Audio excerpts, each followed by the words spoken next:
नमो बुद्धाय, जय भीम, जय भारत। मित्रों, मैंने इससे पहले हमें दीपावली को बोनस कैसे मिलता है और उनके पीछे डॉक्टर बाबा साहब आम्बेडकर जी का क्या योगदान था, इसी के साथ डॉक्टर बाबा साहब आम्बेडकर जी का कामगारों के प्रति क्या योगदान था और दीपावली बौद्धों का कैसे त्यौहार है, इस पर भी मैंने पहले वीडियो बनाया है। उन वीडियोज़ को आपने नहीं देखा है तो ज़रूर देखें। उन वीडियोज़ की प्लेलिस्ट की लिंक आपको ऊपर मिलेगी या फिर डिस्क्रिप्शन बॉक्स में मिलेगी, जाकर चेकआउट करें। तो दीपावली वास्तव में एक बौद्ध उत्सव है।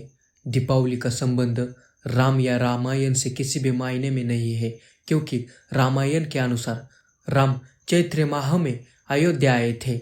श्लोक देखें, चैत्र श्रेमानाय मास पुण्य पुष्पित कानन यौवराज्याय रामस्य सर्व मेओय कल्पायताम। लेकिन दीपावली कार्तिक माह में मनाते हैं। इसका मतलब यह है कि अयोध्या और दीपावली का कोई भी संबंध नहीं है। वास्तव में जब तथागत गौतम बुद्ध ज्ञान प्राप्ति के बाद अपनी कपिलवस्तु नगरी में वापस लौटने आए थे, तब उनके आने की यह खबर सुनते ही उनके पिता शुद्धोधन ने कपिलवस्तु को उनके स्वागत के लिए सजा दिया था। जब अश्विन माह में तथागत बुद्ध कपिलवस्तु आए तो शुद्धोधन अच्छे अच्छे मिष्टान बनवाए और रात को दीप जलाकर पूरी नगरी को रोशन से जगमगा दिया। खास बात यह है कि बुद्ध के जीवन की यह यादें अशोक काल में ज्यादा तौर पर मनाई जाती है। तथागत बुद्ध ने राजकाज त्याग कर जब चिवर धारण किया था तो सम्राट अशोक और सम्राट हर्षवर्धन भी हर 5वें साल बड़ा उत्सव के रूप में मनाते थे और अपना संपूर्ण राजकाज त्याग कर कुछ दिनों के लिए भिक्खु बन जाते थे। राजा अशोक और जॉन एस नामक पुस्तक में इसका जिक्र है।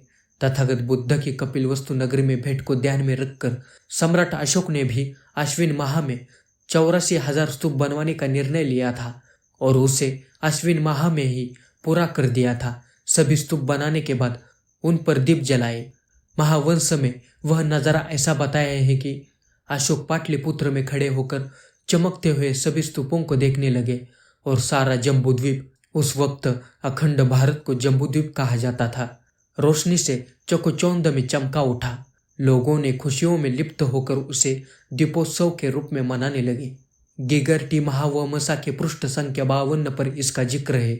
सम्राट हर्षवर्धन ने भी इस उत्सव को अपने नाटक नागानंद में दीप प्रतिपदोत्सव कहा है।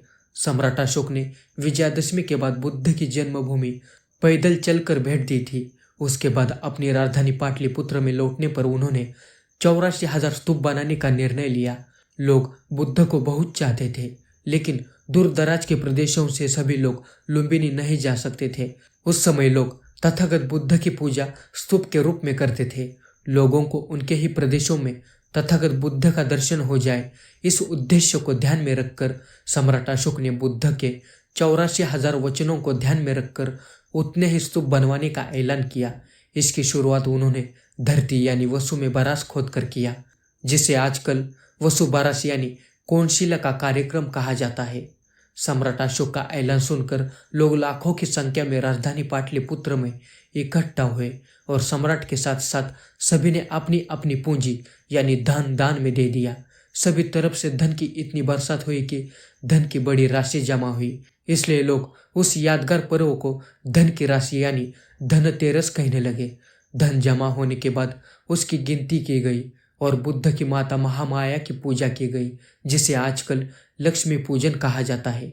स्तूपों के साथ साथ 3 जगहों पर बुद्ध के चरणों का यानी बुद्धपाद का भी निर्माण करने का फैसला पाटलिपुत्र की सभा में दूसरे दिन लिया गया। महाबली सम्राट ने दुनिया में 3 जगहों पर बुद्धपाद स्थापित किए थे। महाबली अशोक यानी बलि ने बुद्ध गया के बुद्ध पदों का प्रतिरूप प्रतिपद अनेक जगहों पर बनवाया था। इसलिए लोगों ने धनतेरस के दूसरे दिन को बलि प्रतिपदा के रूप में याद रखा। लोग खुश हुए और कहने लगे कि महाबली सम्राट अशोक का राज ऐसे ही बार बार पीढ़ी दर पीढ़ी आता रहे, वह कभी खत्म न हो। लेकिन जब इंद्र ने महान सिंधु सभ्यता नष्ट कर दी थी, इसके बाद भी लोगों के दिमाग पर अशोक के समय भी तरोताजा थी। तब लोग कहने लगे कि इंद्र यानी ईड़ा की पीड़ा कभी न आए, बल्कि महाबली अशोक का राज ही बार बार आए। इसी बात को ध्यान में रखते हुए मराठी में एक मुहावरा भी है, ईड़ा पीड़ा टळू दे, बळीचे राज्य येऊ दे। स्तूपों के निर्माण का कार्य पूरा होने से जीवन का एक बड़ा उद्देश्य पूरा हुआ था। जीवन का एक बड़ा पड़ाव पूर्ण हो चुका था, इसलिए सम्राट अशोक ने उसे पाड़व या पाड़वा के रूप में मनाया। अशोक की याद में यह 5 घटनाएं 5 दिन के दीपावली उत्सव के रूप में लोग बाद में मनाने लगे। इस तरह दीपावली उत्सव का प्रारंभ हुआ।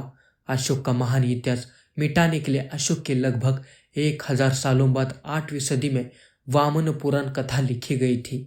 सम्राट अशोक ने दुनिया में जिन 3 जगहों पर, जैसे दक्षिण भारत में नागार्जुन कोंडा में, अफगानिस्तान के नवविहार स्तूप में और अरबस्तान में बुद्ध के चरण यानी बुद्ध पथ स्थापित कर दिए थे और उनके माध्यम से संपूर्ण दुनिया को जीत लिया था, जिसे सम्राट अशोक का धम्म विजय कहा जाता है। मित्रों, आशा करता हूँ आपको यह वीडियो पसंद आया हो। वीडियो पसंद आया हो तो इस वीडियो को लाइक कीजिए, ज़्यादा से ज़्यादा शेयर कीजिए। चैनल को अभी तक सब्सक्राइब नहीं किया है तो ज़रूर सब्सक्राइब करें। इस वीडियो को जितना हो सके उतना सपोर्ट करें, लाइक करें, शेयर करें और कमेंट करें। चलो मिलते हैं अगले वीडियो में। नमो बुद्धाय। जय भीम, जय भारत।